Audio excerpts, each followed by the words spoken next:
एजाज में अगर तुझ समेत तेरी नजर मैं कर लूं जाने जा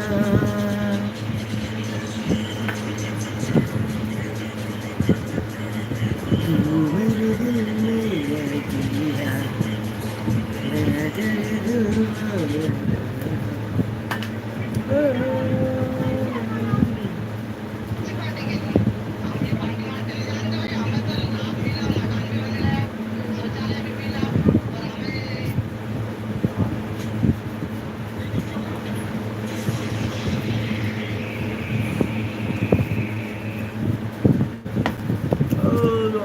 Maju bang bro, maju bang like dan.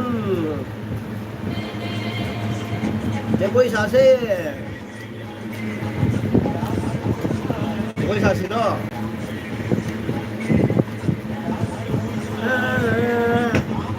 अरे वो गाना लगा ना तू मेरे दिल में रहता है वो गाना लगा ना अरे यार यार भाई गाना पता नहीं है वो गाना लगा ना तू मेरे दिल में रहता है वो सर्च करो तू मेरे दिल में रहता है मैंने वो नहीं बाथरूम दनी इरु जरी रे रत रह कही दे इनो मंगा का हायरी रो जॉइन तो उसी है तो उसी रो जॉइन अरे इन जॉइन तो बकी तो हो दे दो गई ना जरी का कर जान दो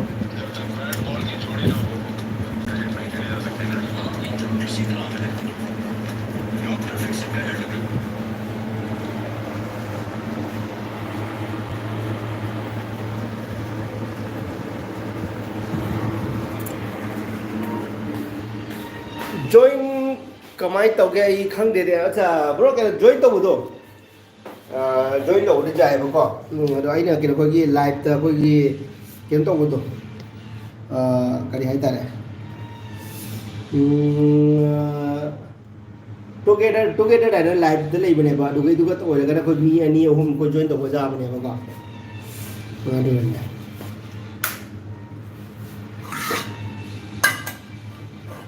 तू मेरे दिल में रहती है मैं तेरा दिल में रहता हूँ तेरे इंतजार में सच सच बोल तुझे दिल क्या किया वो कभी भुला कभी याद किया वो कभी भुला कभी याद किया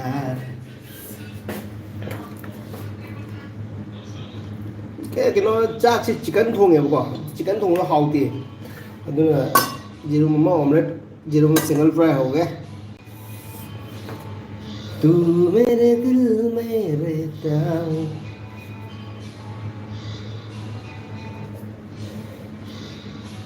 अजीत ओइनाम माँ Ajit ओइनाम welcome thank you so much welcome अच्छा मने मुबाना आएगी पैक्टी आएगी अच्छा सेमा के नहीं पैक्टी सेमा के जी ऑमलेट मचा हम कहा हो गए जी सिंगल फ्राई हो गए अभी मैंने लिया है दो अंडे ऐसे भी मेरे पास 2 ही अंडे थे और 2 ही अंडे का ऑमलेट मतलब सिंगल फ्राई बनाऊंगा जो मेरे पास है 2 अंडा वही मैं 2 अंडे का बनाऊंगा अभी इसको थोड़ा गर्म होने दो इसके बाद इसमें yes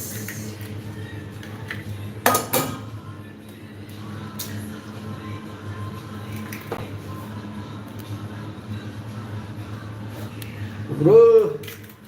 तू मेरे दिल में रहती है मैं तेरा दिल में रहता हूँ दामनी नुंगाइरिबो आई जा जी तो नाम नाइबा दामनी नुंगाइरिबो आई मनी मुबांग नाइबा आईडी ऑन नी नोटिफिकेशन फंगबगा लाई से नी आईगी इसे अमतंग संगलो करम इसे नो ब्रो संगला ने करम इसे नो तू मेरे दिल में रहती है मैं तेरा दिल में रहता हूँ तेरे इंतजार में नमक सॉल्ट 2 टेस्ट सॉल्ट अभी इसमें डालूंगा अभी क्योंकि इसमें मैं मिर्ची नहीं डालूंगा ये जी मोरो हापोई मैं मिर्ची नहीं डालूंगा क्योंकि बाबा सिरे मेरे पास बाबा सिरे तो हम मिर्ची नहीं खाते हैं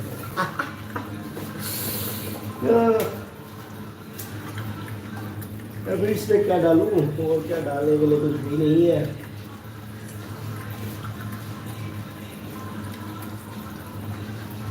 धीरे धीरे से नुंगाई अजिती नुंगाई boy Ravi bro ID army याम पामी ओइबदी फंगौदे अदो संडे से आते हैं जो सनो अरे यार ब्रो यार संडे से आते हैं तो आई फादे हैं ठीक है तो चमटे हम सके को तुम ngंगे को ला ला ला ला ला तो ngंगे संडे से आती है चिट्ठी आती है कि घर कब आओगे कि घर कब आओगे तुम दिन सोना सोना सोना है संदेश आती है चिट्ठी आती है कि घर कब आओगे कि घर कब आओगे थोड़ी दूर में है मेरी गाँव में है मेरी बूढ़ी माँ अजिरे नाम दाव वाव भाई अजिरे नाम नहीं बा दामनी ऐसु नुगाई ऐगी फेवरेट सॉन्ग नहीं मनी वाले बा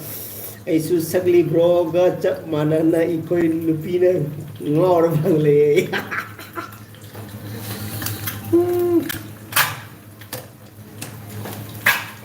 ऑमलेट से ज़्यादा याद हो रहे हैं तू मेरे दिल में तो चलूं हे जाते हुए लम्हों जरा तेरो मैं भी चलता हूँ जरा उनसे मिलता हूँ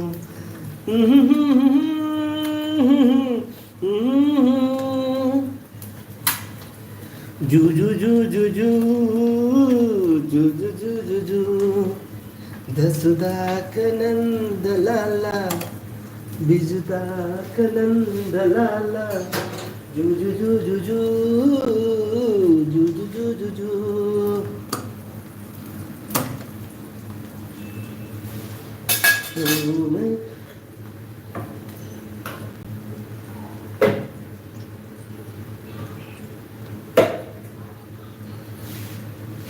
देखो पूरा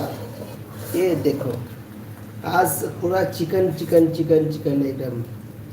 फिर आज चिकन है फिर मैं चिकन खाने का दिल नहीं है आज मेरे को तो इसलिए मैंने थोड़ा सा अंडा बना लिया तो अभी इससे हम इंजॉय करेंगे इसके साथ तो चिकन अभी लेग पीस पड़ा हुआ है लेग पीस 2 है तो अभी हम क्या करेंगे ऑमलेट के साथ अभी खाना खाएंगे सिंगल फ्राई के साथ खाना खाएंगे ना ना ना ना ना रे ना रे ना रे ना ना ना ना ना रे ना रे ओ झंडी मुंडा झंडी मुंडा लड़ ना ना ना रे ना रे अभी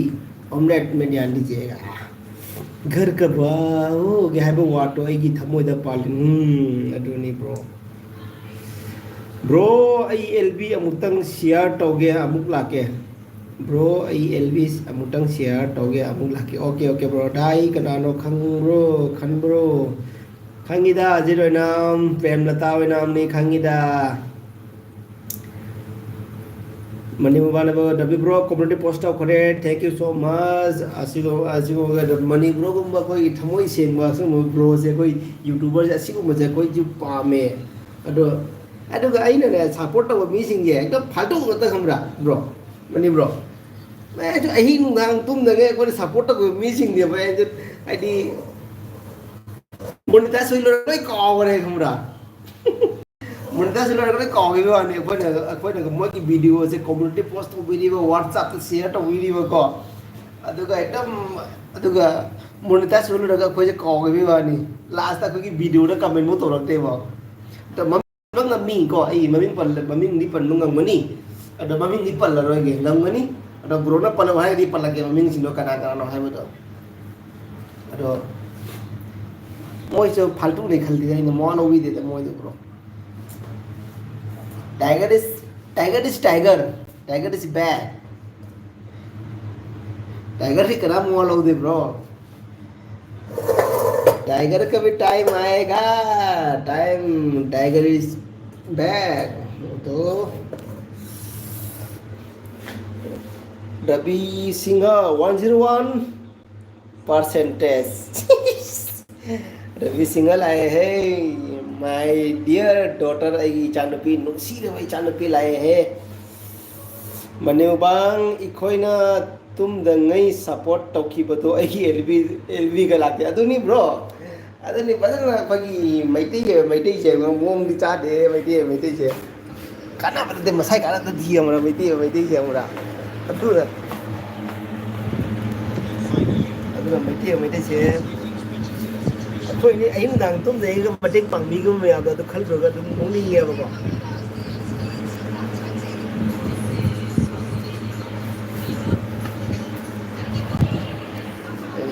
na na na na na na na na na na na na na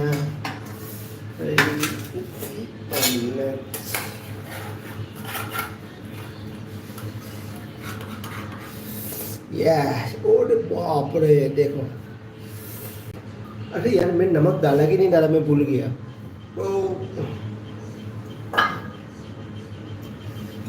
अरे सॉरी तू मेरे दिल में रहती है चिकन में खा लेता हूँ चिकन में खा ही लेता हूँ क्या करना फेंकने से अच्छा खा ही लेता हूँ ना खाऊंगा जीने के लिए हाँ जीने के लिए तो कुछ याद गाना आ गया जीने के लिए दर्द समान जगाने लगी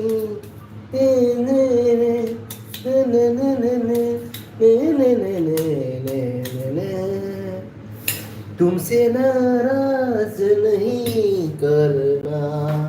हैरान हूँ ओ हैरान हूँ छोड़ के चावल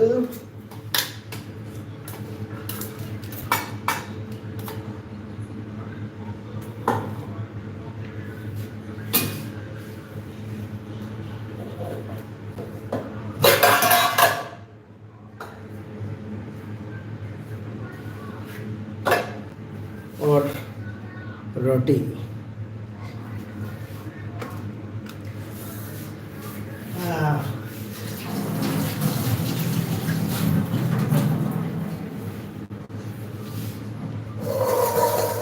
मनी ब्रो आईडी काउडेता अजित नाम आईडी काउडे अरे काउडे को अजित नाम अरे अजित नाम मैं आपको नहीं बोल रहा हूँ रे नंगो नाई बनुती नहीं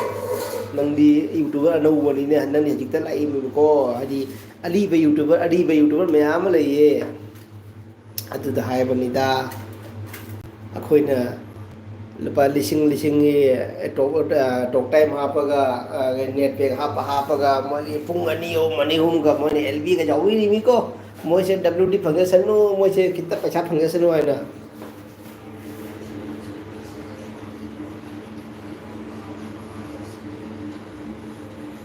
अदुनी मनी ब्रो ने असेंगमनी पुंग अमा नि फाउ तुम नंगे सपोर्ट तौखिबदो काउदे अदुनी ब्रो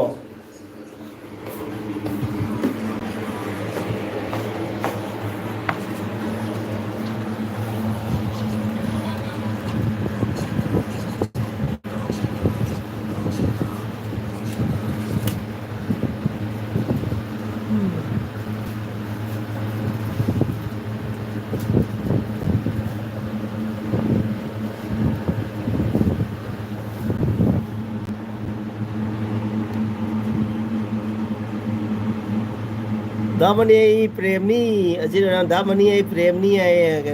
क्या मनु बा क्या नी अजी नाम से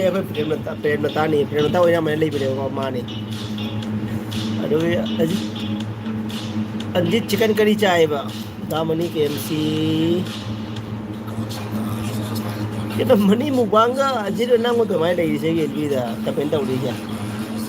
अदो आईडी रोटी दो 30 चाबंग ngने है बको अखोई रोटी से ना 30 चाबंग मोहे cái nó cái machine đâu mà tân nhiều có machine cái tân nhiều có phong phong xả đi hào đi có in cái đi cắt được cân đi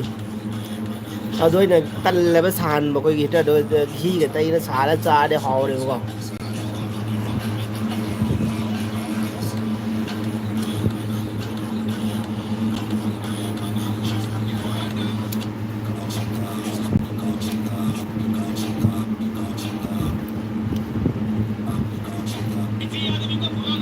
दो रोटी दो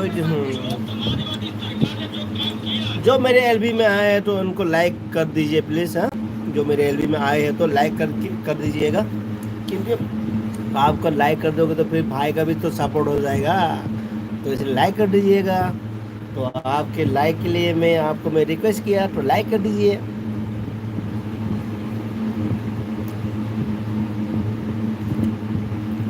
जो आप लाइक नहीं करोगे तो फिर भी मैं कुछ नहीं बोलूँगा, तो कर ही दिया तो फिर बहुत ही अच्छी बात है। ngам니 bro आई चारे उधर बोन दयापुर शहर पे केम दा ओके ओके अच्छा अच्छा अखोई दिन ngамदे बो तन नहीं हुमदे है ना चावा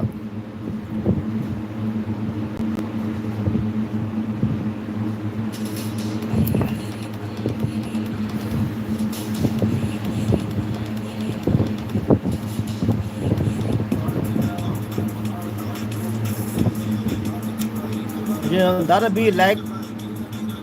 तौरा रो दादा भी लाइक तौरा बो तौरा रो दादा भी लाइक तौरा लाइक आई की लाइक सिर्फ क्या आप सुन लो खंगे ने ए बंदे उदी ने लाइक से बंदा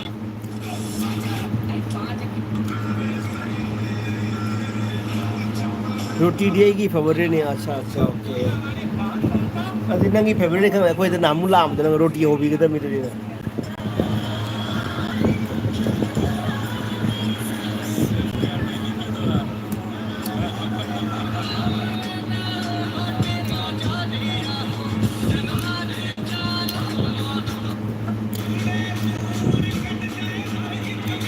मनी मुबांग ने प्रेम कई मठल चागे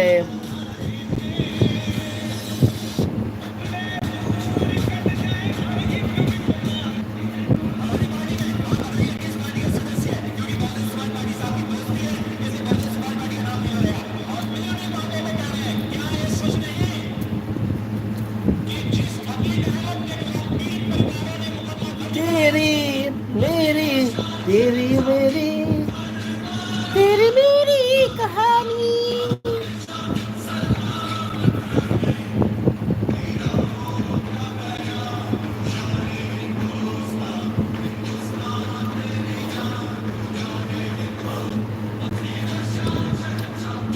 मनी वाला इशू तक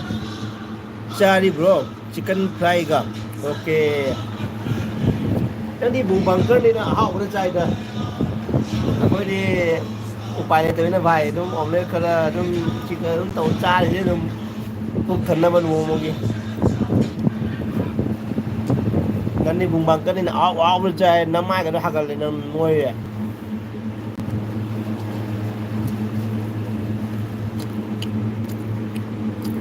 अजीरो नाम दामनी रोम्बा अजीरो नाम कहीं जागे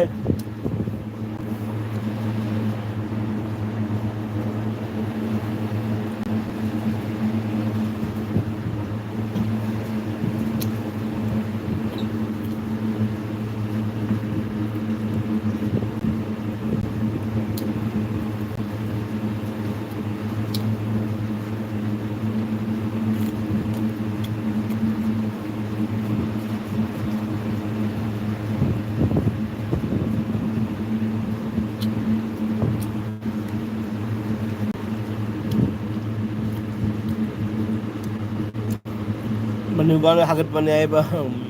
ꯑꯗꯨꯅꯤ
सोया क्या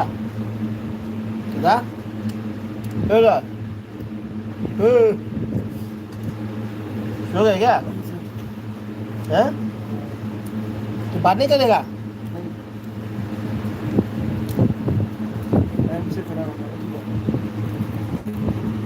मैंने ब्रो रवि ब्रो सिंगा ब्रो तो खंगना ब्रो तो सिंगा लाइफ स्टाइल नत्रो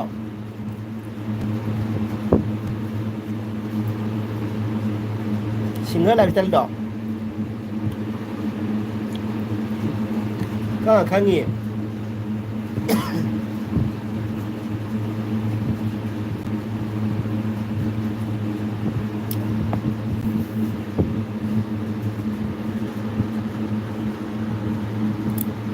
मैंने Ravi bro fear chest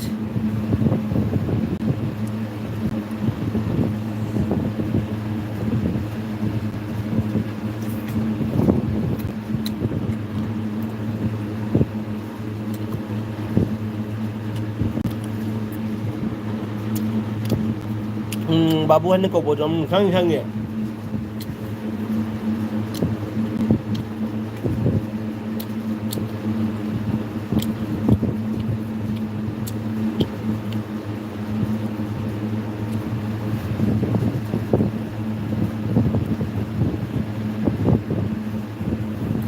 Aduh kita lemah ni lah. Mayam tu magi guna. Ajit onam tumu guna. Thank you so much. Agil bi rapi mana muda. Ani ngan itu takkan jadi. Agil bi dah macam kita laga yogi mana muda. Thank you so much. Aina. तो tiger सी bag army kitchen की तरफ से दिल से धन्यवाद करना चाहूँगा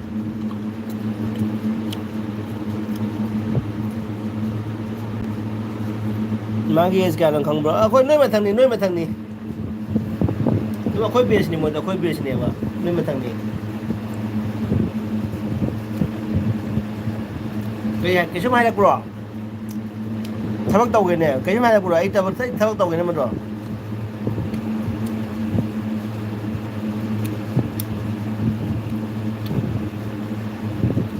मैंने ब्रो कनाना लमेले तो है वो नंग टाइगर इस बैग लेंगे ना कनाम की टाइगर से कनाम की बमी ने देखेंगे नंग नंग नंग तो लमेले बमी तो है रो आई लोई तौगे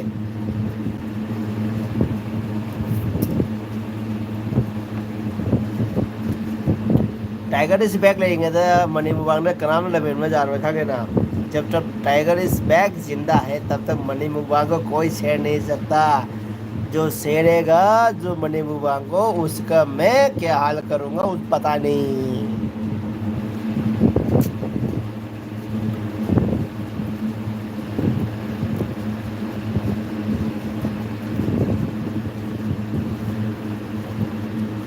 तामनी गुड नाइट अजीत उन्होंने तामनी गुड नाइट है हाय देंगोंदा ता हाय देंगोंदा तामनी है ना कौई ऐना इयाम्बा कौगे तौबा इयाम्बा को ना कोई बेच नहीं इयाम्बा को ना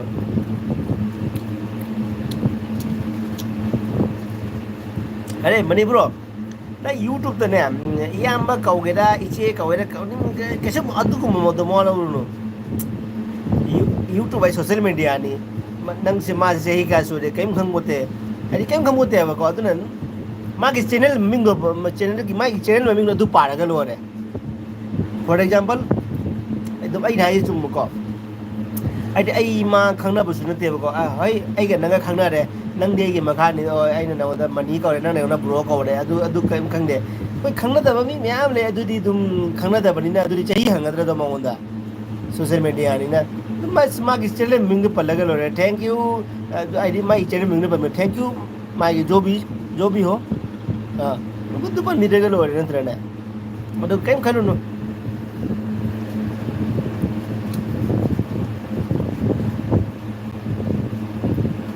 कोई भी चैनल हो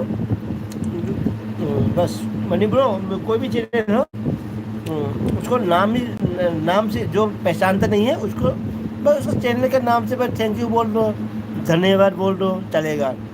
हाँ जो जान पहचान है तो मेरे से उम्र ज़्यादा है उसको ब्रदर सिस्टर या क्या भाभी या मैडम कुछ भी बोलो चलेगा जो नहीं जानता है उसको तो ब्रो कर दो बस हो गया इसमें कोई टेंशन नहीं है आजकल यार ज़माना बदल गया है भाई आज का 2024 है अभी 2024 है कोई दिक्कत नहीं है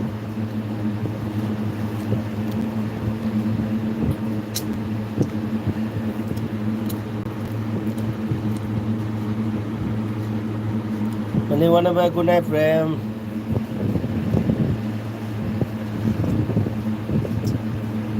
You know, pero tanda kanyang jage. No, I gave you the pero tanda lang pipita mo. Thank you so much. Masih aham baik gave you the lang pipita mo. Ani ka dito. Tiger is back. आदमी के साथ क्यों थकत चली.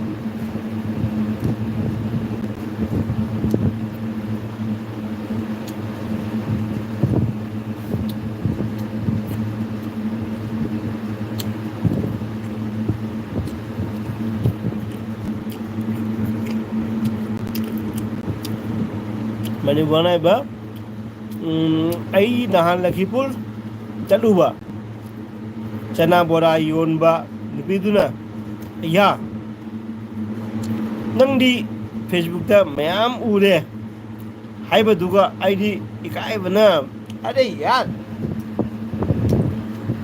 यार इसमें शर्म आने की कोई बात नहीं जब सोशल मीडिया में आपने आ गया है तो ये सब टेंशन नहीं लेने का तब सोशल मीडिया में आ गए तो आपको और हिम्मत होना चाहिए जो किसी ने आपको देखा है ये इधर देखा है उधर देखा है तो आपको क्या है और प्राउड होना चाहिए ठीक है ब्रो इस समय आपको शर्म नहीं आने का आपको सेलिब्रिटी बनना है ना सेलिब्रिटी बनना है तो आपको बहुत मेहनत भी करना पड़ता है सेलिब्रिटी बने तो क्या क्या करना पड़ता है जो सेलिब्रिटी बन गया उसको पता है सेलिब्रिटी क्या होता है सेलिब्रिटी ऐसे नॉर्मल आदमी को सेलिब्रिटी नहीं बनता है सेलिब्रिटी जो बनता है उसके पास टैलेंट हो वही सेलिब्रिटी बनता है हर आदमी सेलिब्रिटी नहीं बन पाता क्योंकि तो हर कोई भी सेलिब्रिटी बन जाएगा ये वही है तो आपके लिए तो और बहुत प्राउड है ब्रो जो किसी ने आपको बोला है फेसबुक में देखा है तो आपके लिए और भी प्राउड है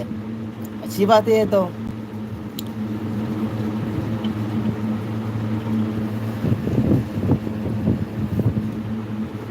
यही दान लगे बोले चलो इकोई ना एलबी जौकी पर का नाम लागते ने ब्रो ब्रो आर कहीं करो ना मॉल भी दे मोर जिंग दी मॉल भी दे लोरा ममिंग पलाव रो ओए आई खर दी पे कुदी पाए रे को पाए से ममिंग पलाव रो ममिंग पला दी मथुन ममई का ngasang ngang ni तो मोई साउनिंग मदा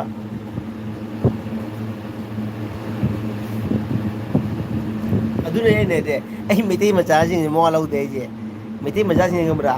ओए व्यू घर उर दिने एकदम मीगी व्यू घर का उर दे खले मागे अरे हिंदी का एक एग्जांपल देता हूँ मेरे रिश्तेदार वाले मेरे वीडियो में मेरा कोई भी लाइक नहीं करता क्योंकि उनके एक लाइक की वजह से मैं फेमस हो जाऊंगा हाइबर डायलॉग तो अदु लेबनेबको अबे विशाखा है ना विशाखा चटनी है ना कि शॉर्ट वीडियो लेबने एकदम फबन जाम केनोने एक्सप्रेशन की नुपीनेबको सो रील दा जाम फावबनी मासु विशाखा है ना माना है बनी अरे यार जो मेरा दिल में जो भी मेरे रिश्तेदार वाले एक लाइक भी नहीं करता है तो उसके एक लाइक से मैं फेमस हो जाऊंगा करके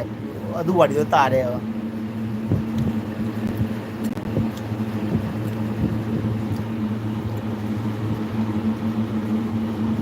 पंगनू ब्रो आई ने कहा आई पंग सुनते छिंग सुनते को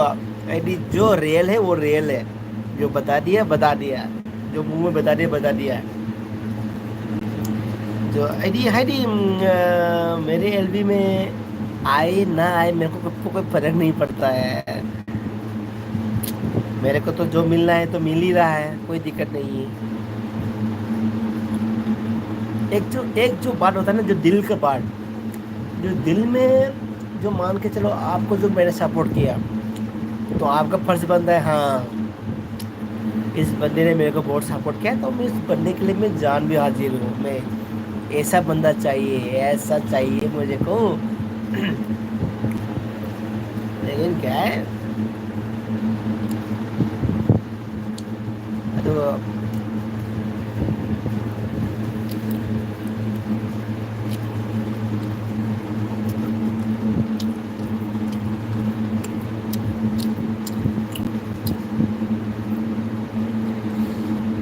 थमोद खंगलगा थमुने माने आईडी लाइक तवरे ब्रो फर्स्ट लाइक नी माने वाला बिंग thank you so much first like तवरे दमता बिंग हाय नु पनगनु हाय ओय द पलरोय ब्रो पलरोय बिंग पलरोय के आइने सपोर्ट तगु मया सुन नमरा आई इते इनाव आइगी नुपी का क्या खन्नागी हमरा दु सपोर्ट तगुदा आई नुपी ना हाय गमा nang karigino nang atop nang YouTube nupi mi am sing nang dam support tau ko tau da nang ra ai da yaar ai na hai nupi dai na ada moi je paisa phang na ba to hona jari ni ado ai na ngasi kada support tau da kari kai la ke ai nupi dai na ai the me ba ai nupi na hai ba ko phare ne ado nang na support tau de ado nang LB ta ma tam da nang gi support ro prai re ngon da hang ni ma na mo sawal le question taw re ai gi nupi ne ngon da adu dai na thamoi cha cha ba ne ai nupi ne sawal ro ko du ga ane ko nupi na hai ga nang ma support gu mi do nang na kai support ro dri no ai na adu gi sawal da hang ye ai nupi na adu ni na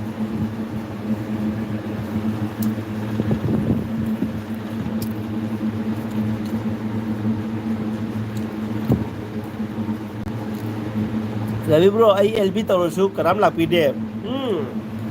Bro adu ni ne bro. Koi khang de da meti ma ja che aman aman nusin na de ko.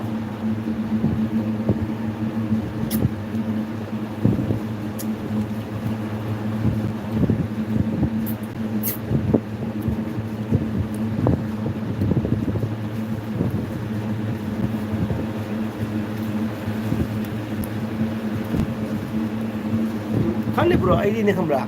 ID mi gi se ID jam support taw ni ngi ko ID mi na kana gumba mana khang ne bro ai thamo jam so li ai thamo jam so li pi ha ga da khan kai ai do ba ne ID kana gumba na kai no hai hai se dai lo ai na hai de ba wa hai se kai no kari hai na hai ne ga khang ba ngam de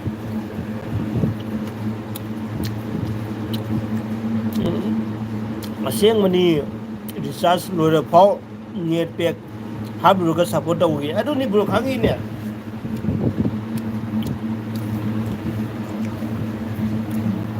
ai bro khangi do khoi na khan taw gi support khoi na phagi jo kai taw gi mayam do adu khoi na support taw gi mayam do bro ma kai su view ka ba ngam de ba ai di moi content do mo alo de moi content sing do amata mo alo de moi content amata phajade ba content phajade de mi la we ba khamda aduna moi content sing do ꯍꯣꯏ ꯑꯩꯈꯣꯏꯅ ꯃꯌꯥꯝꯅ support ꯇꯧꯔꯒ ꯃꯥꯒꯤ ꯆꯦꯅꯦꯜꯗꯣ ꯃꯣꯅꯦꯇꯥꯏꯁ ꯇꯧꯕꯤꯈ꯭ꯔꯦ ꯑꯗꯨꯗꯤ ꯐꯔꯦ ꯑꯩꯈꯣꯏꯅ ꯍꯣꯏ ꯑꯗꯨ ꯊꯥꯒꯠꯄ ꯐꯣꯡꯗꯣꯛꯆꯗꯤꯀꯣ ꯑꯩꯈꯣꯏ ꯃꯌꯥꯝꯅ ꯁꯞꯄꯣꯔꯠ ꯇꯧꯕꯤꯔꯒ ꯃꯥꯒꯤ ꯑꯣꯏꯖꯈꯔꯦ ꯑꯗꯣ ꯃꯣꯏꯒꯤ ꯀꯣꯟꯇꯦꯟꯁꯤꯡꯗꯣ ꯑꯩꯈꯣꯏꯗꯤ ꯃꯤꯅ ꯌꯦꯡꯅꯤꯡꯕ ꯀꯣꯟꯇꯦꯟ ꯑꯃꯐꯥꯎ ꯌꯥꯎꯗꯦꯕ ꯑꯗꯨꯅꯅꯦ ꯃꯤꯅ ꯌꯦꯡꯉꯣꯏꯑꯕ ꯃꯣꯏ ꯀꯣꯟꯇꯦꯟꯁꯤꯡꯗꯣ ꯑꯗꯣ ꯑꯃꯔꯣꯝꯗ ꯍꯥꯏꯔꯒꯗꯤ ꯄꯥꯝꯃꯨꯏ ꯃꯣꯏꯅ ꯌꯨꯇꯨꯕ ꯍꯥꯡꯉꯤꯗꯣ ꯃꯔꯝꯗꯤ ꯅꯦꯠ ꯄꯦꯛ ꯍꯥꯞꯄꯤꯕ ꯈꯣꯠꯂꯤꯕ ꯊꯧꯔꯥꯡ ꯇꯧꯔꯤꯕ ꯈꯣꯠꯂꯤꯕ ꯃꯌꯥꯝꯁꯤꯡꯗꯣ ꯑꯗꯨ ꯁꯦꯝꯅꯕ ꯍꯣꯠꯅꯕꯗ ꯆꯪꯉꯤꯕ ꯃꯆꯜ ꯃꯌꯥꯝꯁꯤꯡꯗꯣ ꯑꯗꯨ ꯄꯥꯝꯃꯨꯏ ꯍꯥꯏꯔꯨꯔꯒꯗꯤ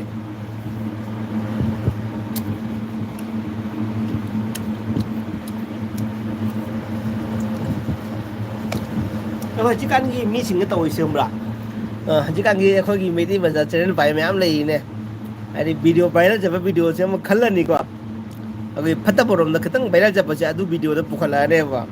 ꯑꯗꯨ ꯚꯤꯗꯤꯑꯣꯗꯣ ꯃꯣꯏꯒꯤ ꯆꯦꯅꯦꯜꯗ ꯃꯇꯦꯛ ꯍꯥꯞꯆꯤꯜꯂꯒꯅꯦ ꯑꯗꯨꯃꯥꯏꯅ ꯚꯥꯏꯔꯦꯜ ꯚꯤꯗꯤꯑꯣꯗꯣ ꯚ꯭ꯌꯨ ꯈꯣꯡꯕꯅꯦꯕ ꯑꯁꯤꯃꯥꯏꯅ ꯌꯥꯝ ꯇꯧꯔꯤ ꯍꯧꯖꯤꯛ ꯑꯁꯤ ꯌꯥꯝ ꯆꯠꯂꯤ ꯍꯧꯖꯤꯛ bro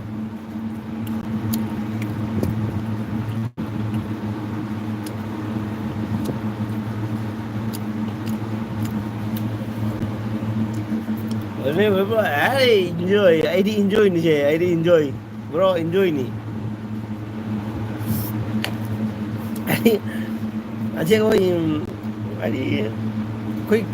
content leitaba missing sina ko migi video makagi viral ba migi video siya. Macet lawa kana aji hapa siya. Adi tan mana ini ubada. Adi YouTube pada migi video hapa ka siya magkatawdo na yar. Ado din tali siya na.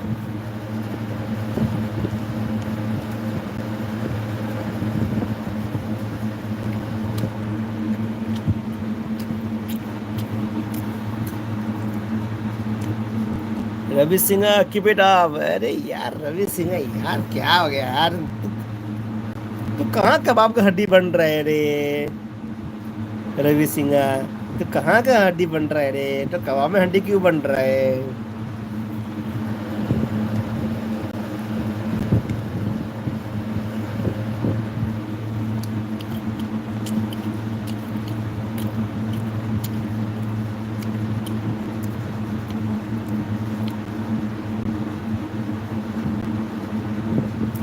ꯑꯩꯒꯤ video ꯍꯥꯞꯂꯒ ꯃꯤ ꯑꯇꯣꯞꯄꯅ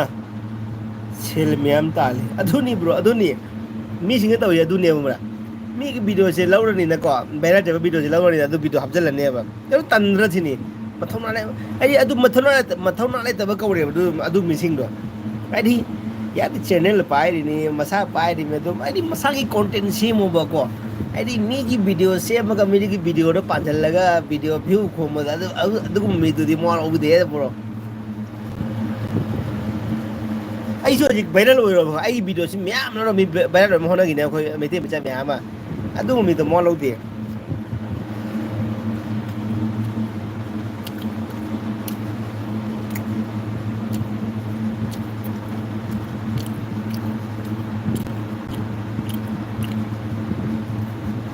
ꯑꯗꯣ bro ꯅꯪ strike ꯄꯤꯁꯜꯂꯨ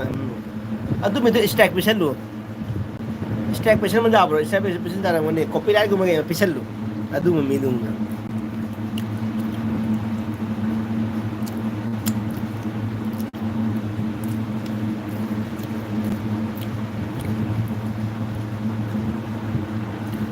Ravi Singh goal Ravi Singh thank you so much ꯑꯩꯒꯤ LBꯗ ꯂꯩꯕꯤꯕꯒꯤꯗꯃꯛꯇ thank ꯌू ꯁो much ꯍꯥꯏꯅꯤꯡꯉꯥꯏꯗ ꯊꯥꯒꯠꯆꯔꯤ रवि सिंह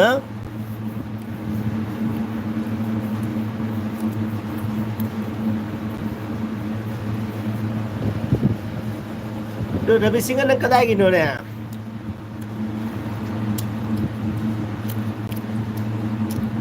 ꯅꯪ ꯃꯩꯇꯩꯔꯣ ꯃꯌꯥꯡꯂꯣ रवि सिंहꯅ ꯑꯝꯇ ꯍꯥꯏꯕꯤꯔꯛꯑꯣ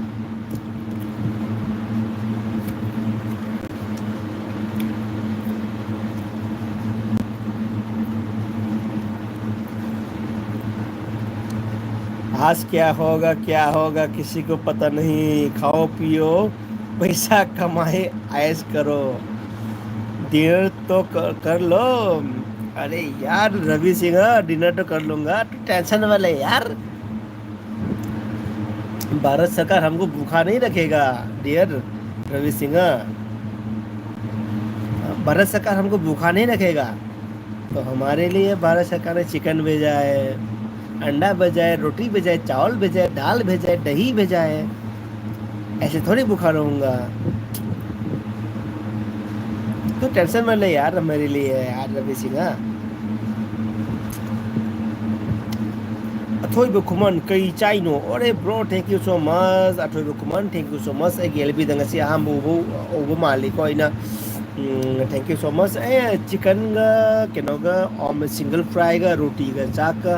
एकदम चारम मनी को ब्रो तो एलबी था तो मैं मुझे वाड़ी साना साना साना मस्जिद तुम कॉल रे रवि सिंह रैली हाँ रैली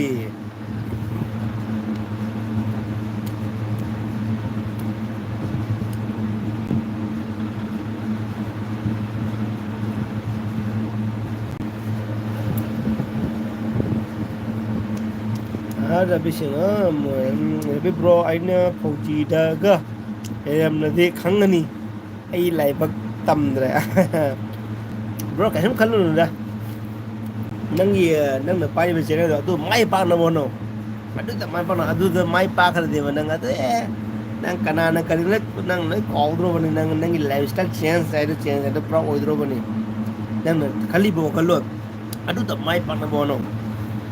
दुनियादारी माँ चुदाई बहन चो क्या करना है। जो आपको जो करना है वही करो, जो आपके दिल में है वही सोचो, वही करो। आपके घर में जब एक थोड़ा सा भी इस 10 ग्राम 5 ग्राम भी नमक कम पड़ेगा ना तो आपको देने वाला कोई नहीं आएगा, ठीक है।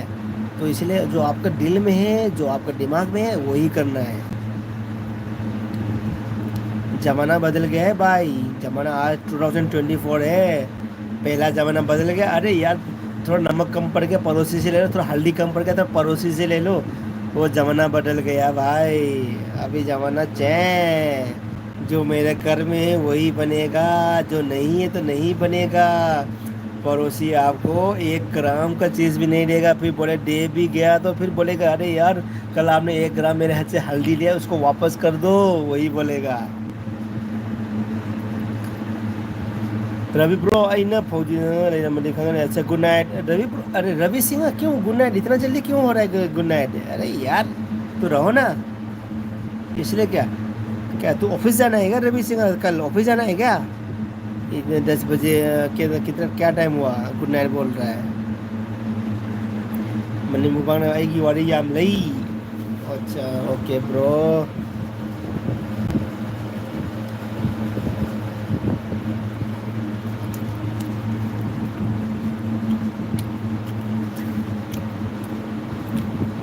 बारह बज गए क्या?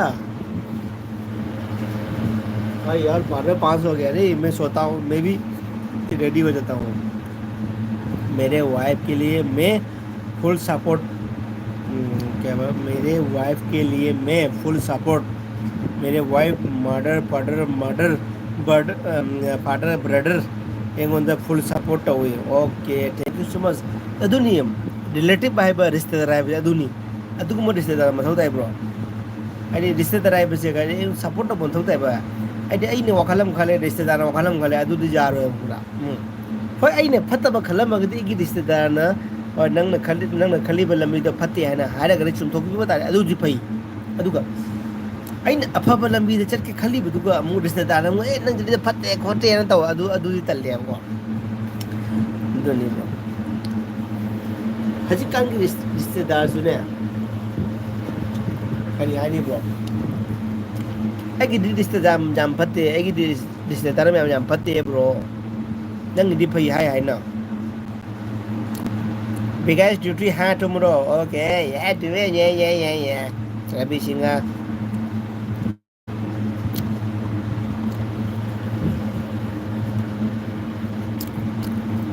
रवि सिंह माँ चुदा ड्यूटी पे है, मैं क्या करूँगा? मैं नहीं जाऊँगा ड्यूटी, क्या करूँगा बताओ? मैं नहीं जाऊँगा ड्यूटी, क्या करोगे?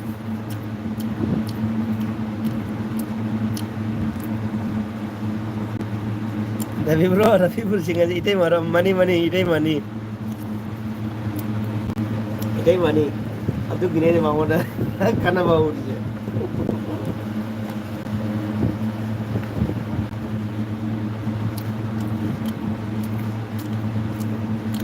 मेरा ड्यूटी है करा आपका क्या ड्यूटी है था ठीक है आपका ड्यूटी है तो सो जा ठीक है मैं फिर वो सुनाऊँ क्या क्या बोलता है जो अरे यार क्या बोलते हैं हिंदी में उसको जो कहानी सुनाता है ना जो स्टोरी सोने के लिए मनी बुवा ने इटे में खुरमजरी है जो रवि सिंह हेमलता नंगोदा मनी बुवा ने खुरमजरी है अरे थैंक यू वेलकम तो जो ना खंग रहे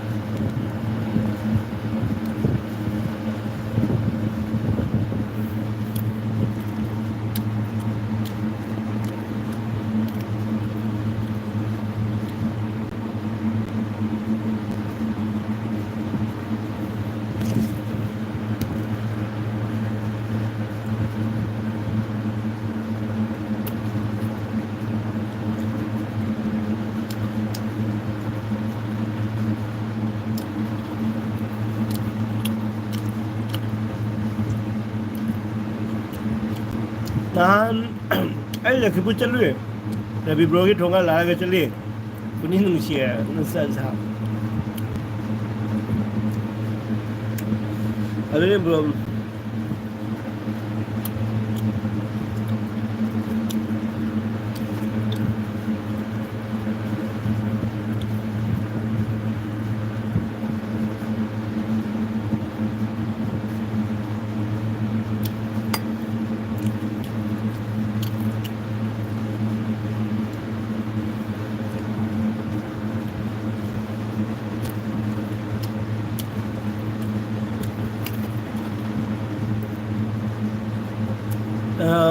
मनी ब्रो ने इटे में कहीं मत कई मठल चागे हेमलता नंगोंदा मनी बुवा ना कई मठल चागे मनी ब्रो मा गुना है मैं तुंग रमा चकर रमा ने मा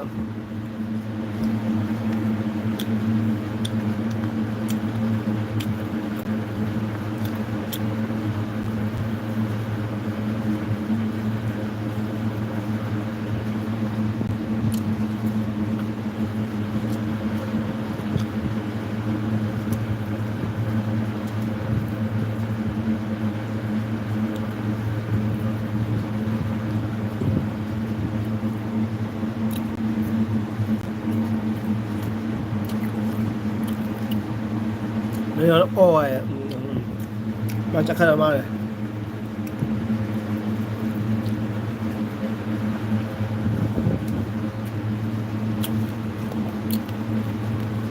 คนนึกไปถึงว่ามาดิมอนแทงเลยไม่อยากแต่มอนเฮ็ดยิงมาตุ้มเมียกอะ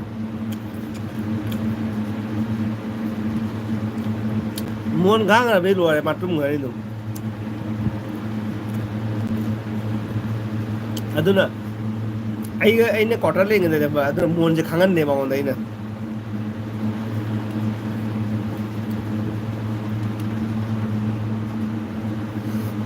bani wana rabi bro mathang la ko da family picnic man taw si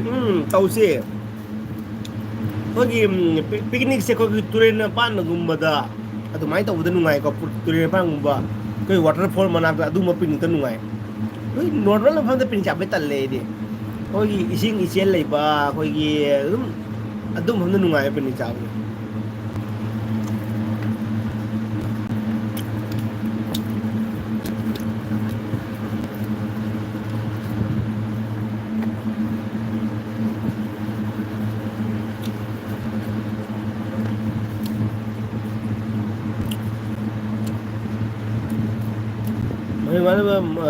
Monday di ai khangde ai di ai gi khutta mon di ai khang aja mon nang ni la mon di ai khangde ai di ai gi khutta mon khangi aja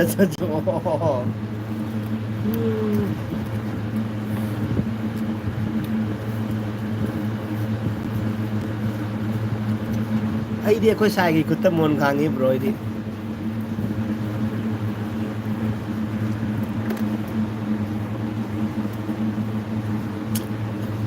akwai sagi kutta ga mon ga khang da de ba mana saw bi de kali hai ni ado ai na ga na pamu ga pe ho da de mana mon khang ga pe ho da de ba as mana saw bi de kali hai ni bro Toro dagi lima sao sih.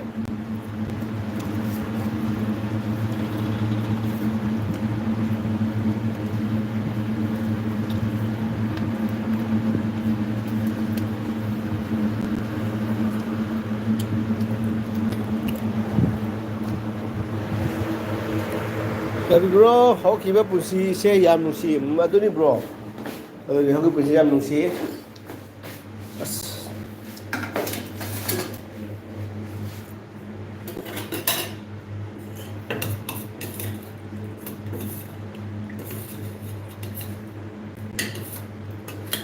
Jane piece ka saning nila talle da Jane piece se वो talle मही चाले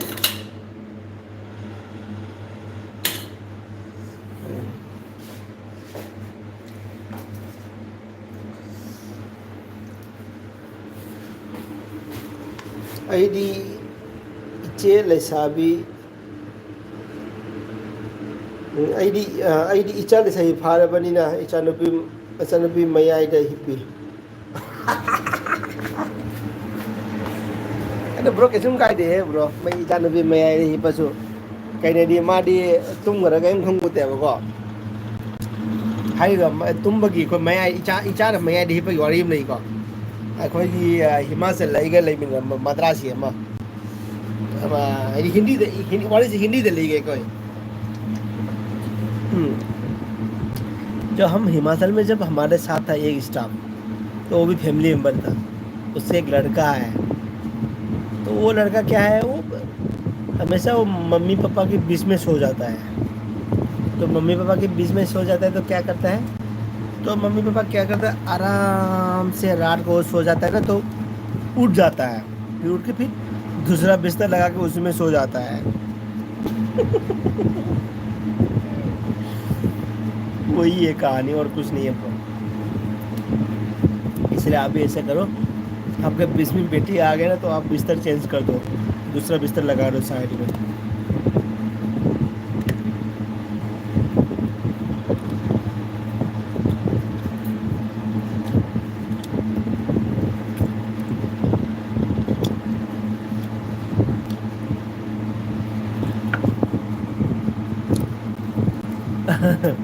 no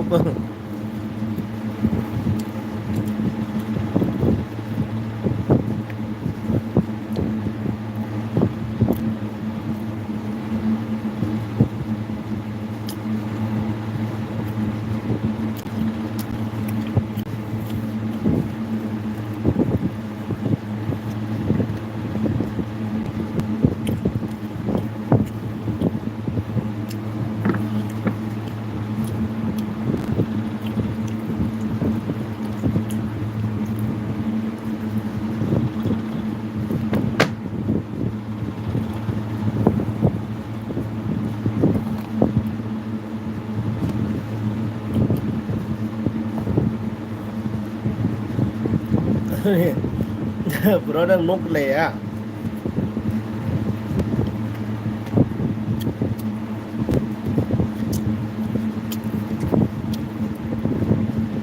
कोई अमन अखोई इमानब मैटी मचा को मणिपुर की को मासे मणिपुर की मैटी मचा ने बा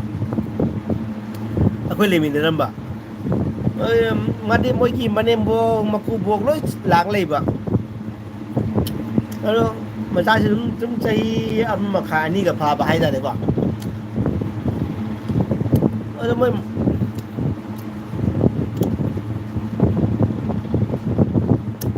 आज कितना पैक लिया मैं तो 4 पैक ब्रो मैंने कुछ नहीं लिया मैंने ब्लैक टी पिया बस मैंने ब्लैक टी पिया था इतना मैंने 6 ब्लैक टी पी लिया क्योंकि ब्लैक टी पीने से क्या है ना वो शरीर को क्या मोटापा है ना हट जाता है घट जाता है इसीलिए मैंने ज़्यादा ही पिया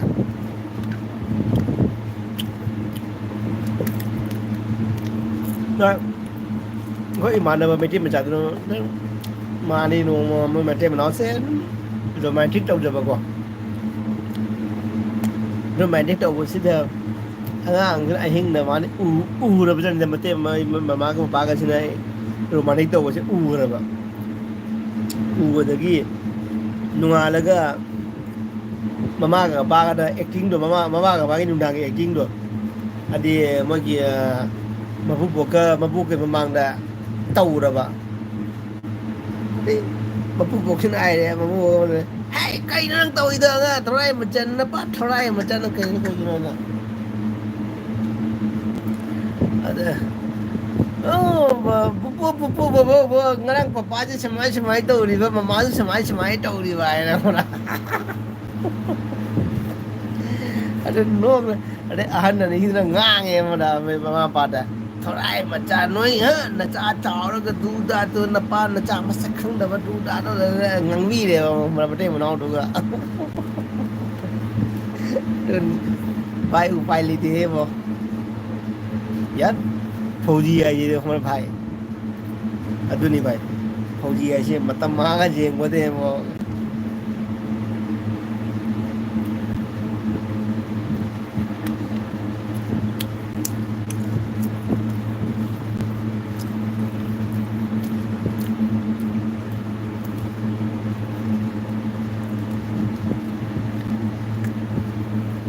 ꯕꯁ ꯑꯩ ꯄꯨꯡ ꯃꯤꯅꯤꯠ ꯃꯔꯤ ꯈꯛꯇ ꯉꯥꯏꯔꯦ ꯂꯣꯏꯒꯗꯕ ꯑꯩ ꯄꯨꯡ ꯑꯃ ꯐꯥꯗꯣꯔꯦ ꯃꯤꯅꯤꯠ ꯃꯔꯤ ꯈꯛꯇ ꯉꯥꯏꯔꯦ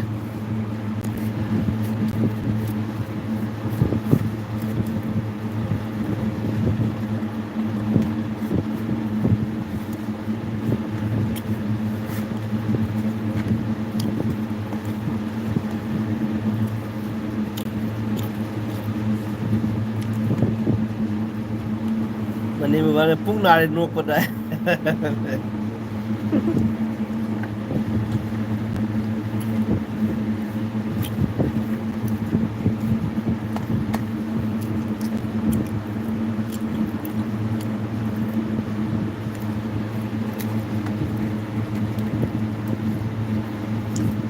ꯕ꯭ꯔꯣ ꯈꯪꯗꯦꯗ ꯄꯨꯟꯁꯤꯁꯦ ꯕ꯭ꯔꯣ ꯈꯪꯗꯦꯗ ꯀꯃꯥꯏꯅ ꯇꯧꯁꯤꯒꯦ ꯍꯥꯏꯕ ꯈꯪꯗꯦꯗ ꯄꯨꯟꯁꯤꯁꯦ ꯕ꯭ꯔꯣ ꯃꯤꯁ ꯏꯟꯗꯤꯌꯥ ꯀꯥꯎꯔꯕꯣ ꯍꯥ ꯃꯤꯁ ꯏꯟꯗꯤꯌꯥ ꯀꯥꯎꯔꯕꯣ ꯑꯣ ꯑꯠꯆꯥ ꯃꯤꯁ ꯍꯣꯖꯥꯏꯗꯣ ꯑꯔꯦ ꯌꯥꯔꯦ ꯃꯤꯁ ꯍꯣꯖꯥꯏꯗꯨꯗꯤ ꯃꯋꯥ ꯂꯧꯗꯦꯗ ꯑꯗꯨꯗꯤ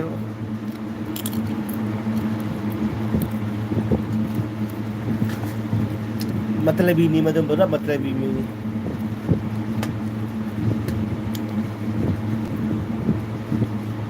और सोमी सेनु पापा tiger thank you so much Somi Senu thank you so much पापा के लिए लाभ इधर मत साइन का चलोगे चलोगे मम्मी सिस्के अभी जाओ मेरा मम्मी सिस्के अभी था मुझे लाइक दिन पापा थैंक यू सोमी पापा के अभी वो लाइक द वीडियो मत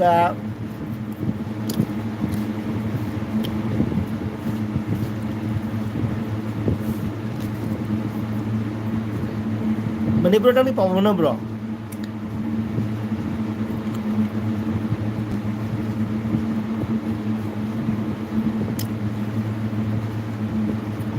सोमी चनु इबुंग मनी कौरे तो खुरम दरी है कौरे हाय तौरे चे मम्मी एबी था दे ओके ओके अच्छा अच्छा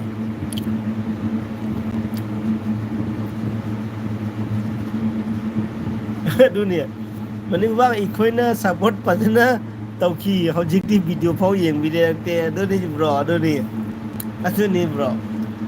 सुम खल्लु थमोय दुम खल्लु ब्रो कैम खल्लु नु अदुना ने आदि फॉर एग्जांपल अकोन सपोर्ट तौखिबा मयाम सिंगो मोई व्यू अमता कादेबा अदु कैम खल्लु ना मोई कंटेंट सिंगो अखोगी जब यूट्यूब पाई भाई दुनिया में खुपाई दुनिया में मोई की कंटेंट सिंगो आदि मोई कंटेंट सिंगो कोई व्यू गा दो कंटेंट नते है अदुना कैसम खल्लु ब्रो आदि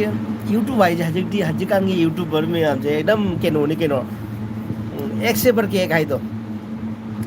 एकदम टॉप ने टप ने हजिकान ले यूट्यूबर में आम से वीडियो एडिट एकदम मथौता है एकदम कोई नॉर्मल वीडियो छे कोई डेली ब्लॉग आई छिका ची थोंगे दु था दो आई छिका कोरे जू जेंगी ꯑꯗꯨꯒꯨꯝꯕ ꯕ꯭ꯂꯣꯛꯇꯣ ꯌꯦꯡꯉꯒ ꯃꯤꯅ ꯌꯦꯡꯒꯗꯕ ꯅꯠꯇꯦꯕꯀꯣ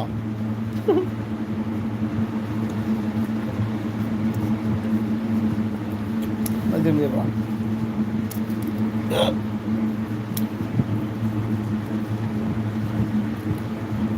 ꯌꯨꯅꯤꯚꯔꯁꯤꯇꯤ ꯐꯣꯔ ꯌꯨ ꯊꯛꯆꯤꯜꯂꯣ ꯌꯨ ꯊꯛꯇꯦ ꯕ꯭ꯔꯣ ꯑꯩꯗꯤ ꯌꯨ ꯊꯛꯅꯤꯡꯗꯦ ꯌꯨꯅꯤꯚꯔꯁꯤꯇꯤ ꯐꯣꯔ ꯑꯣꯜ ꯌꯨ ꯊꯛꯆꯤꯜꯂꯣ ꯌꯨ ꯊꯛꯇꯦ ꯚꯥꯏ ꯑꯩ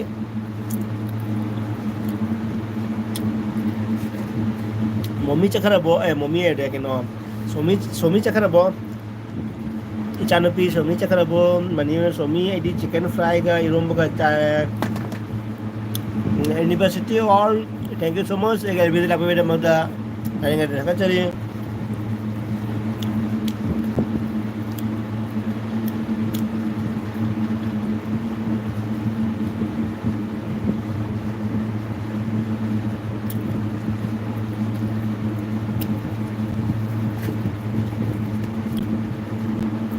ꯁꯣꯃꯤ ꯏꯕꯨꯡ ꯃꯅꯤꯒꯤ ꯚꯤꯗꯤꯑꯣ ꯌꯦꯡꯕ ꯌꯥꯝ ꯅꯨꯡꯉꯥꯏ ꯁꯣꯃꯤ ꯆꯅꯨ ꯃꯅꯤꯕ꯭ꯔꯣꯒꯤ ꯚꯤꯗꯤꯑꯣ ꯅꯨꯡꯉꯥꯏꯕꯅꯤꯀꯣ ꯅꯨꯡꯉꯥꯏꯕꯅꯤ ꯑꯩꯈꯣꯏ ꯃꯅꯤꯄꯨꯔꯁꯦ ꯑꯩꯈꯣꯏꯒꯤ ꯇꯨꯝꯈꯠꯂꯛꯂꯤꯕ ꯑꯩꯈꯣꯏꯒꯤ ꯁꯦꯂꯦꯕ꯭ꯔꯤꯇꯤ ꯍꯥꯏꯕꯗꯣ ꯑꯗꯨꯅꯦꯕ ꯃꯥꯁꯦ ꯍꯥꯏꯁꯦ ꯇꯨꯝꯈꯠꯂꯛꯂꯤꯕ ꯑꯩꯈꯣꯏ ꯅꯧꯅ ꯐꯥꯎꯒꯠꯂꯛꯂꯤꯕ ꯍꯥꯏꯕꯅꯦꯀꯣ ꯇꯨꯝꯈꯠꯂꯛꯏꯕ ꯅꯧꯅ ꯐꯥꯎꯒꯠꯂꯛꯂꯤꯕ ꯑꯗꯣ ꯃꯩꯇꯩ ꯃꯆꯥ ꯃꯌꯥꯝꯅꯦꯕꯀꯣ ꯍꯥꯏꯗꯤ ꯐꯥꯎꯒꯠꯂꯛꯂꯤꯕ ꯁꯦꯂꯦꯕ꯭ꯔꯤꯇꯤ ꯑꯣꯏꯅ ꯐꯥꯎꯒꯠꯂꯛꯂꯤꯕ ꯅꯝꯊꯅꯕ ꯍꯣꯠꯅꯕ ꯃꯌꯥꯝ ꯑꯃꯁꯨ ꯂꯩꯌꯦꯕꯀꯣ ꯑꯗꯨꯒꯨꯝꯕꯗꯣ ꯃꯉꯣꯟꯗ ꯌꯥꯝ ꯇꯧꯋꯦꯕ ꯑꯗꯨ ꯃꯌꯥꯝ ꯎꯔꯦꯕꯀꯣ ꯁꯣꯃꯦꯁꯟ ꯄꯄꯥ ꯊꯥꯏꯒꯔꯦ ꯀꯩ ꯅꯣꯏꯅꯣꯅꯦ ꯁꯨꯃꯤꯁꯅꯨ ꯍꯧꯔꯝꯃꯅꯤ ꯑꯗꯨꯗꯤ ꯃꯅꯦ ꯁꯣꯃꯤ ꯁꯞꯄꯣꯔꯠ ꯇꯧꯕꯤꯌꯣꯀꯣ ꯄꯣꯄꯨꯂꯔ ꯌꯨꯇꯨꯕꯔ ꯑꯃ ꯑꯣꯏꯖꯒꯦ ꯈꯜꯂꯤ ꯑꯗꯨꯅꯤ ꯃꯅꯤꯄꯨꯔꯅ ꯍꯥꯏꯌꯦ ꯃꯥ ꯍꯌꯦꯡ ꯑꯐꯥꯎꯕ ꯌꯨꯇꯨꯕꯔ ꯑꯃ ꯑꯣꯏꯔꯒ ꯃꯥꯒꯤ ꯄꯦꯃꯦꯟꯗ ꯑꯩꯉꯣꯟꯗ ꯈꯥꯏꯕꯣꯛ ꯄꯤꯅꯩꯌꯦ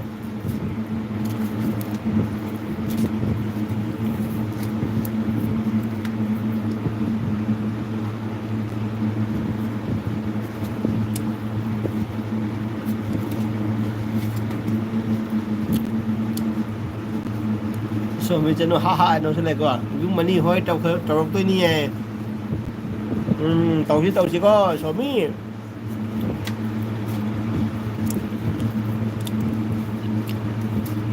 ꯁꯣꯃꯤ ꯏꯆꯥꯅꯨꯄꯤ ꯅꯪ ꯄꯄꯥ ꯇꯥꯏꯒꯔꯁꯦ ꯑꯩꯈꯣꯏ ꯑꯩꯁꯦ ꯌꯥꯝꯅ ꯀꯩꯅꯣꯗꯤ ꯃꯤꯁꯦ ꯃꯑꯣꯡ ꯆꯠꯇꯕ ꯃꯤꯅꯦ ꯑꯃꯛ ꯑꯩꯁꯦ ꯑꯃꯛ ꯍꯥꯏꯗꯤ ꯃꯤꯁꯦ ꯌꯥꯝ ꯐꯠꯇꯕ ꯃꯤ ꯍꯥꯏꯗꯤ ꯑꯩꯉꯣꯟꯗ ꯐꯅ ꯇꯧꯕ ꯃꯤꯗꯨꯗꯤ ꯐꯕ ꯑꯗꯨꯒ ꯑꯩꯉꯣꯟꯗ ꯐꯠꯇꯕ ꯃꯤꯗꯨꯗꯤ ꯑꯩ ꯃꯋꯥ ꯂꯧꯗꯦꯕ ꯑꯃꯨꯔꯥ ꯑꯗꯨꯒꯨꯝꯕ ꯇꯥꯏꯞꯇ ꯂꯩꯕ ꯃꯤꯅꯦꯕ ꯑꯗꯨꯅ ꯑꯩꯒ ꯃꯅꯤꯄꯨꯔꯒ ꯉꯁꯥꯏ ꯋꯥꯔꯤ ꯁꯥꯟꯅꯔꯝꯃꯤꯁꯦ ꯑꯩꯈꯣꯏꯅ ꯑꯍꯤꯡ ꯅꯨꯡꯗꯥꯡ ꯇꯨꯝꯗꯕ ꯃꯈꯩ ꯔꯤꯆꯥꯔꯖꯁꯦ ꯍꯥꯜꯂꯒ ꯌꯨꯇꯨꯕ ꯂꯥꯏꯚ ꯚꯤꯗꯤꯑꯣ ꯀꯌꯥ ꯌꯦꯡꯕꯤꯈꯤꯕ ꯃꯌꯥꯝꯁꯤꯡꯗꯣ ꯑꯩꯈꯣꯏꯒꯤ ꯚꯤꯗꯤꯑꯣ ꯕ꯭ꯂꯣꯛꯇ ꯀꯃꯦꯟꯐꯥꯎ ꯇꯧꯕꯤꯔꯛꯇꯕꯒꯤ ꯋꯥꯅꯤꯗ ꯑꯗꯨꯒꯤ ꯑꯩꯈꯣꯏꯅ ꯑꯗꯨꯝ ꯋꯥꯔꯤ ꯁꯥꯟꯅꯔꯝꯕ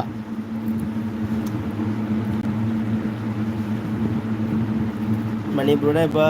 ꯅꯕꯨꯡ ꯁꯣꯃꯤ ꯅꯕꯨꯡꯅ ꯇꯧꯕꯤꯃꯟ ꯀꯥꯎꯔꯣꯏꯀꯣ ꯁꯣꯃꯤ ꯄꯄꯥ ꯇꯥꯏꯒꯔ ꯑꯩꯒ ꯃꯥꯟꯅꯩ ꯑꯗꯨꯅꯤ ꯑꯗꯨꯅꯦ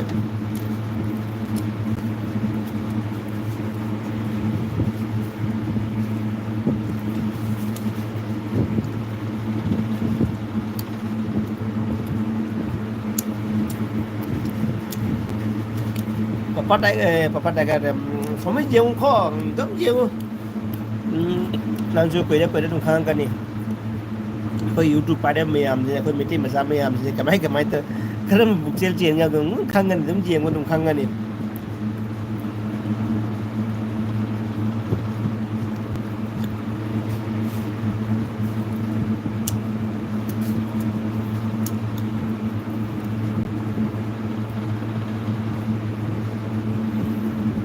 ꯏꯕꯨꯡ ꯃꯅꯤ ꯑꯩꯗꯤ ꯃꯌꯥꯝꯒꯤ ꯁꯞꯄꯣꯔꯠ ꯇꯧꯔꯒ ꯂꯥꯛꯄꯅꯤ ꯏꯕꯨꯡꯒꯤꯁꯨ ꯇꯧꯅꯤ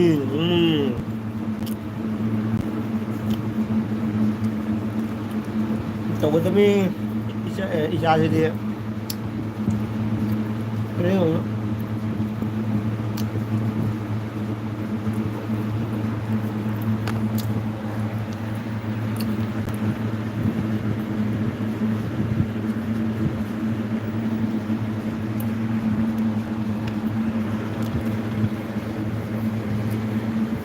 ꯃꯌꯥꯝ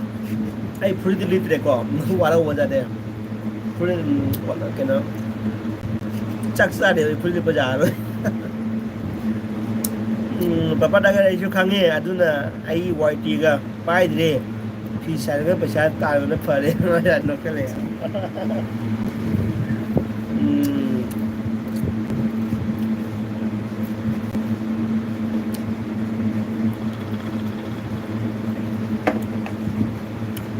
Ebro LB से मी तरा तो Ebro LB से मी तरा दी लई मी 15 कमेंट फिर दे अरे ब्रो कैम खलो नो ब्रो ai मोने कमेंट पे छु थिए रोय लाइक तो थिए रोय बस ai की दी भारत सरकार ने पीरी को ai की तो वात न बसु असल लुमद्र नहीं मैं यहाँ पर मौसू मणिपुर ना कोरम जरी है आये मणिपुर की तरह की लुमद्र नहीं मैं यहाँ पर कोरम जरी है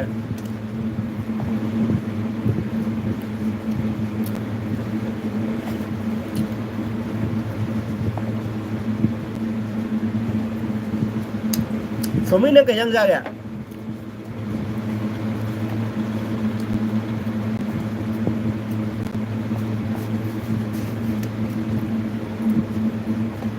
सोमी नहीं दी बा चखर बा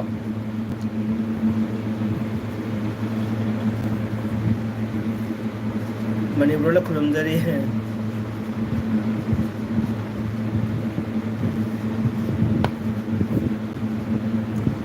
पापा टाइगर से कोई तामोचो या माले तो थैंक यू तामोचो माले हाई भी ने मोटा थैंक यू सो मच इचानो की सोमी को थागचरी नगी तामोचो तो एक सुनता खाना लू यार अगर दी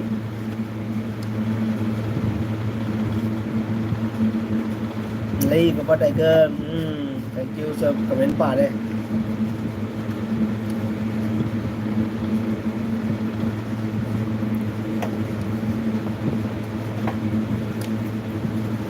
mami cái nó số mình là sai cái chữ cái vì giảm thiên này cái chữ cái cái nào cái bị cho nó mình bảo ai nó chỉ cái nào cái bị cho luôn đấy điều gì đấy là bị thiên cái đấy bà pung tara mà khai đại điều gì đấy làm một nào tara mà khai ra cái ta một thứ ta đấy cái nào cái này mà không đấy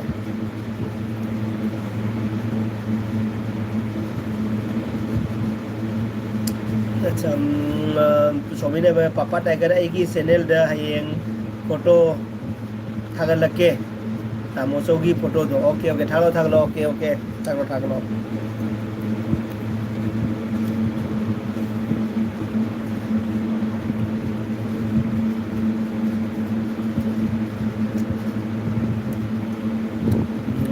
आई से आई खाद दंगी आई ना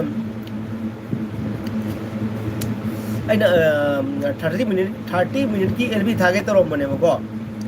पुंग म फा रे खंगौ दबि ने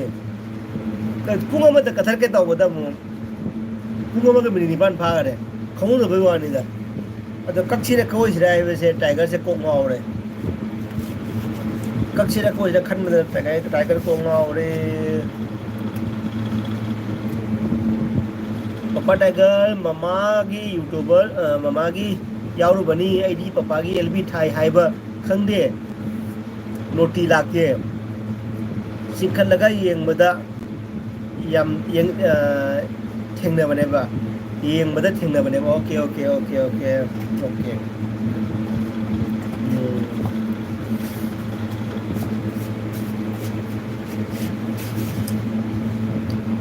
thank you so much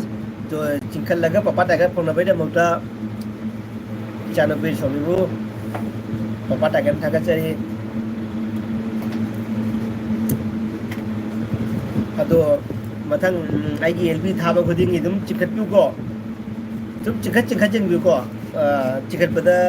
पापा tiger फंगना बराय न तुम चिखत न तुम स्लाइस तबिउ को स्लाइडिंग तबिउ मणिपुर नोखले जिगा मणिपुर नो जिगा इगिनो मणिपुर आपका हंसने का कारण क्या है कुछ बताओ कुछ है कुछ खबरी है क्या? खुश खबरी है क्या? तो अंदर अंदर हंस रहा है।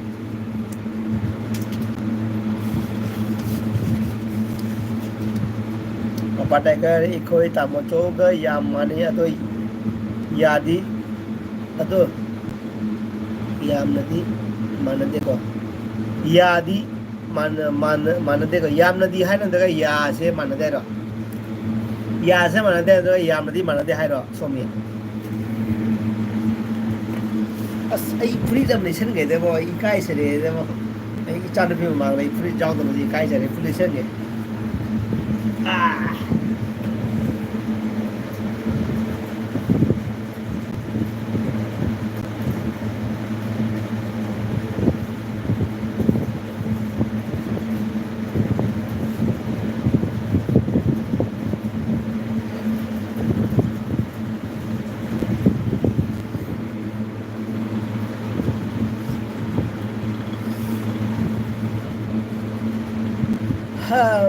या है बा ओके ओके या आई या से के दोगे हम ठीक बने या से ai yan thi đó bộ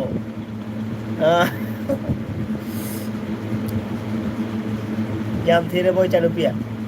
bro wari nuai rabanina wana war fa ba khau dre adoni bro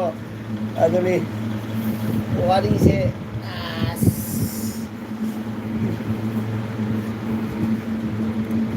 तू मेरे दिल में रहती है मैं तेरा दिल में रहता हूँ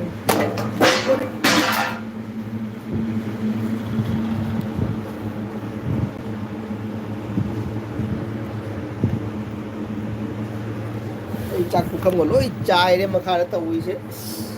ओए मरु बरा ने खुन गे नत्रदे बो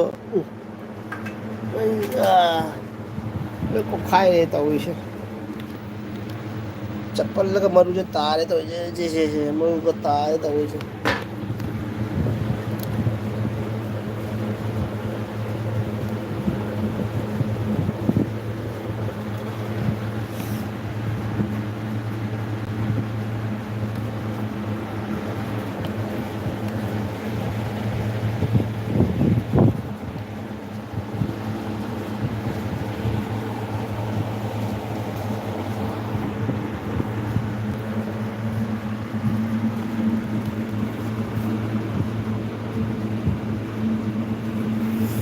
cái nó mơ thơ ở đây em rồi wow wow wow cái nó mơ thơ đấy tôi chắc cũng không đủ thơ rồi bà mà nó thali गिर गया सीरे đây समझ रहे पुकम ना म्यूजिक थिलक लीने मरु बड़ा खुल ले ꯑꯩꯒꯤ ꯕꯣꯔꯣꯁꯦꯜꯒꯤ ꯄꯨꯈꯝꯗꯣ ꯑꯩꯒꯤ ꯊꯪꯅꯕꯗ ꯆꯥꯁꯟꯈ꯭ꯔꯦꯕ ꯑꯗ ꯏꯁꯇꯤꯜ ꯄꯨꯈꯝꯗ ꯆꯥꯔꯦ ꯍꯣꯔꯥꯏ ꯃꯆꯥꯁꯦ ꯃꯇꯨꯝ ꯏꯁꯣꯔꯕ ꯃꯊꯤꯕꯣꯡ ꯇꯛꯀꯩ ꯁꯣꯏ ꯇꯨꯝ ꯏꯁꯣꯔꯕꯁꯦ ꯑꯦ ꯇꯨꯝ ꯏꯁꯣꯔꯕꯁꯦ ꯃꯊꯤꯕꯣꯡ ꯇꯛꯀꯩ ꯁꯜꯂꯒ ꯑꯗꯨꯁꯨ ꯑꯩꯒꯤ ꯄꯨꯈꯝꯗ ꯆꯥꯔꯦ ꯇꯨꯝꯃꯒ ꯍꯣꯔꯥꯏ ꯃꯆꯥ मागे स्थिर पुखम से एक पिक्चर में अरे यार कहाँ ढक्कन खुल गया है यार क्या है यार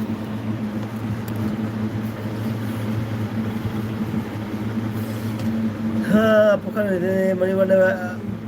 आज शाम होने वाली है मौसम अंगराई तो चल में आई आजा शाम होने वाली है मौसम अंगराई तू चल में आए आहा क्या डायलॉग है रे ये गाना ही है डायलॉग है ब्रो ला ला ला ला ला ला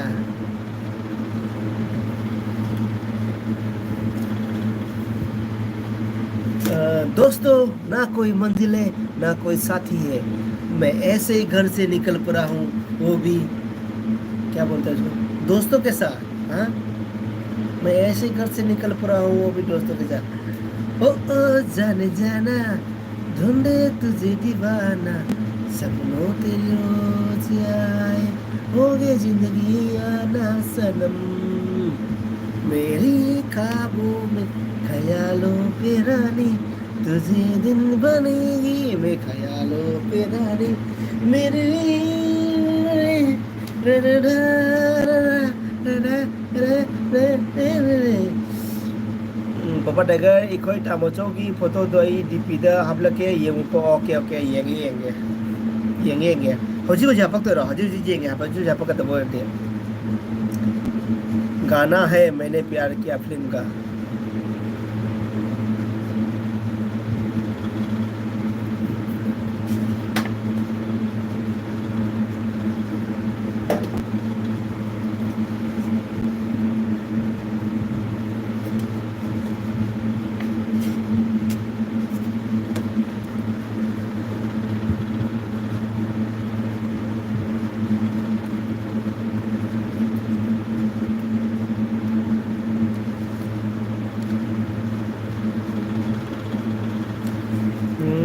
गाना है मैंने प्यार किया फिल्म का मैंने प्यार कौन सा गाना ब्रो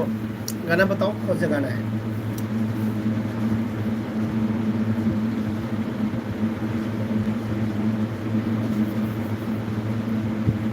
गाना है मैंने प्यार किया फिल्म का मैंने प्यार किया मैंने प्यार किया कबूतर जा रहा मैंने प्यार किया मैंने प्यार किया कौन सा मूवी है रे मैंने प्यार किया कबूतर जा जा जा कबूतर जा रहे ये दोस्ती हम नहीं तोड़ेंगे गाना गाओ अच्छा ये दोस्ती हम नहीं तोड़ेंगे तेरा साथ ना छोड़ेंगे जान में भी खेलेंगे तेरे लिए जलेंगे तेरे साथ में ए दोस्ती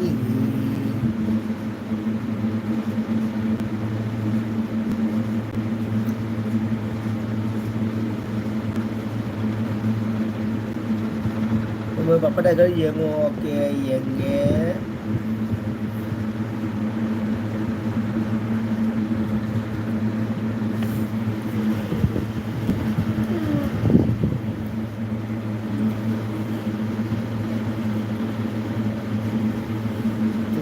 मेरे दिल में रहता हूँ तो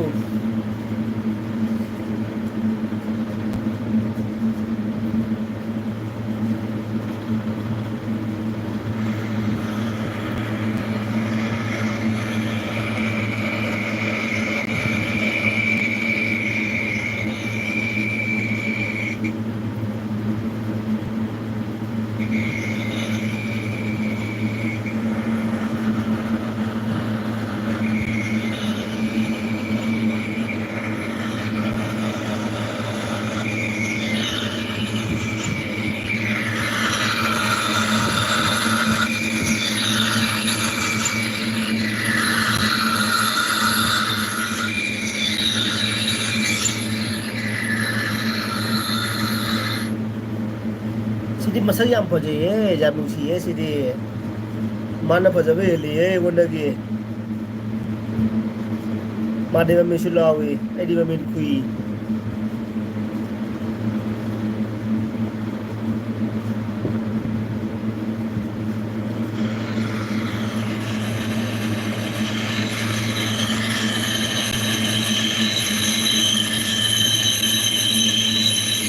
Jadi tamu solo pojok ye heli jadi brother dia ada deh bro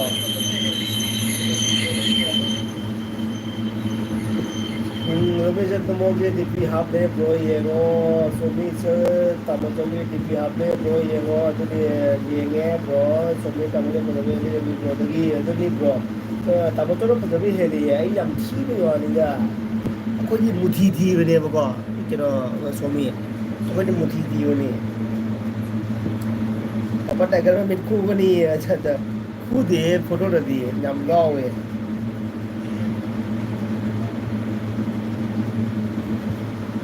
मैं टमाटो से नहीं भी आने दा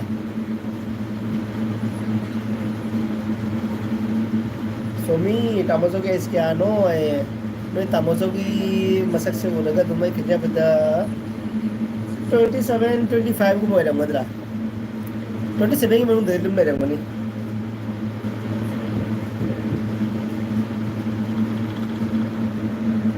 ꯆꯨꯝꯃꯤ ꯆꯨꯝꯗꯦ ꯆꯨꯝꯃꯤ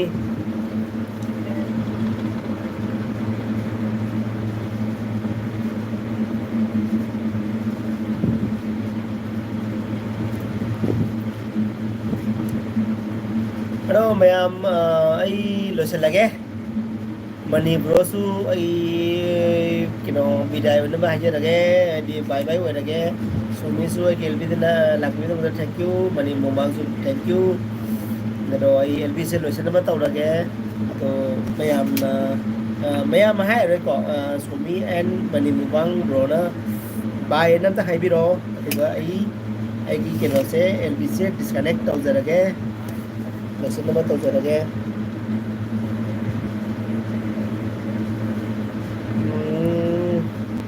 Mani bro, Ravi bro patharage ko Sobisanu 27 Sobisanu chummi papa tiger yam khange aduni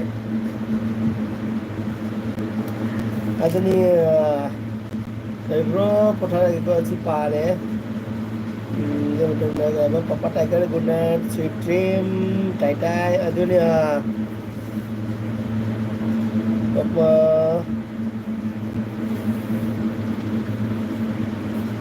Sorry, bye bye, Ravi bro. Bye. Next time, I'm gonna see Sumisano, Ibung, Money, good night, sweet dream, tai tai. Okay. Do I Somi and Money Mubang, I will be the luck with the guy. I go comment, Lucy Lucy, comment, ma'am, baby, the Maida Makai, Big King it hiding at the Tagachari. Thank you so much. Although my Nakoina, I will be the luck with the guy, will be a simple pan with the Maka and make some king, Takachaba. ꯑꯩꯈꯣꯏꯗꯒꯤ ꯐꯣꯡꯗꯣꯛꯆꯔꯤ ꯑꯗꯣ ꯍꯧꯖꯤꯛꯀꯤ ꯑꯣꯏꯅꯗꯤ ꯃꯇꯥꯡ ꯑꯁꯤꯗ ꯑꯩꯅ Somi and money ꯃꯣꯡꯕꯥꯡꯕꯨ ꯀꯥꯏꯅꯕꯒꯤ ꯃꯇꯥꯡ ꯑꯁꯤꯗ ꯀꯥꯏꯅꯕꯒꯤ ꯕꯤꯗꯥꯏ ꯂꯧꯖꯔꯒꯦ ꯍꯥꯏꯅ ꯑꯅꯤꯃꯦ ꯀꯤꯆꯟ ꯀꯤꯡꯒꯤ ꯇꯔꯐꯇꯒꯤ ꯍꯥꯏꯖꯔꯤ এবং Money, good night, sweet dream, good night, good night, good night, good night, sweet dream, that day. Okay, go, bro. Okay, bro and sis, and my daughter, so we take you. Bye. Ngak tha ka tham jane guli se lei ne bo. Guli lei ne ngak tha siro.